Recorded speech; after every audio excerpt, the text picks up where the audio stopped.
اعوذ باللہ من الشیطان الرجیم بسم اللہ الرحمن الرحیم السلام علیکم ورحمۃ اللہ وبرکاتہ۔ پیارے دوستو، حدیث نبی صلی اللہ علیہ وآلہ وسلم ہے کہ انسان پر بیماریاں اور مصیبتیں کیوں آتی ہیں۔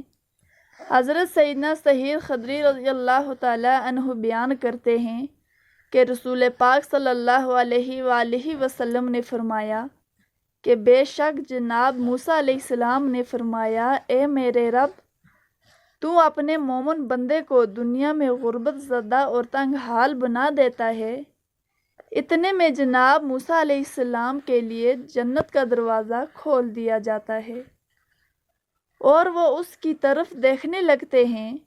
پھر اللہ تعالیٰ نے کہا، اے موسیٰ، یہ جنت اس مومن کے لیے تیار کی ہے۔ پھر موسیٰ علیہ السلام نے کہا، اے میرے رب، تیری عزت کی قسم اور تیرے جلال کی قسم، اگر تیرے مومن کے دونوں ہاتھ اور پاؤں کٹے ہیں اور پھر اس کو اس کے یوم ولادت سے لے کر روز قیامت تک چہرے کے بال گھسیٹتے جاتا رہے، اس کا انجام جنت ہوا، تو وہ یہ سمجھے گا کہ اس نے کبھی کوئی تنگی نہیں دیکھی ہوگی۔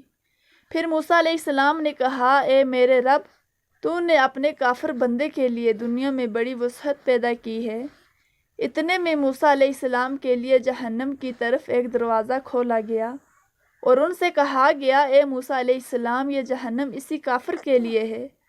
موسیٰ علیہ السلام نے کہا، اے میرے رب، تیری عزت اور جلال کی قسم، اگر اس کو اس کے یوم تخلیق سے لے کر روز قیامت تک پوری دنیا دے دی جائے، لیکن اس کا انجام یہ ہوا، تو یوں سمجھے گا کہ اس نے کبھی کوئی بھلائی نہیں دیکھی۔ حضرت عامر رضی اللہ تعالیٰ عنہ بیان کرتے ہیں کہ رسول اللہ صلی اللہ علیہ وسلم نے فرمایا کہ امراض اور اس کے ثواب کا ذکر کیا تو فرمایا کہ جب مومن کو کوئی بیماری لاحق ہوتی ہے تو پھر اللہ تعالیٰ اس سے عافیت عطا کرتا ہے، تو وہ مرض اس کے سابقہ گناہوں کا کفارہ اور مستقبل کے بارے میں واعظ و نصیحت بن جاتی ہے۔ اور جب منافق بیمار ہوتا ہے تو اسے عافیت عطا کر دی جاتی ہے، تو وہ اس اونٹ کی طرح ہوتا ہے جسے اس کے گھر والوں نے باندھ رکھا ہو اور پھر انہوں نے اسے چھوڑ دیا ہو۔ اس کو پتہ بھی نہیں ہوتا کہ اس کو کیوں باندھ رکھا تھا اور کیوں چھوڑا ہے۔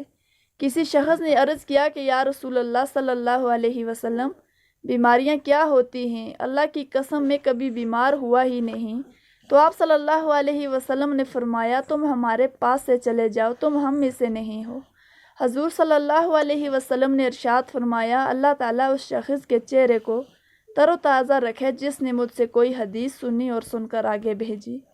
تو محترم ناظرین، امید کرتی ہوں کہ ہماری آج کی ویڈیو آپ کو پسند آئی ہوگی۔ اگر ویڈیو پسند آئی ہے تو ویڈیو کو لائک کریں اور چینل کو سبسکرائب کریں تاکہ اس طرح کی اور بھی معلوماتی ویڈیو آپ کے لیے لا سکیں۔ اللہ حافظ۔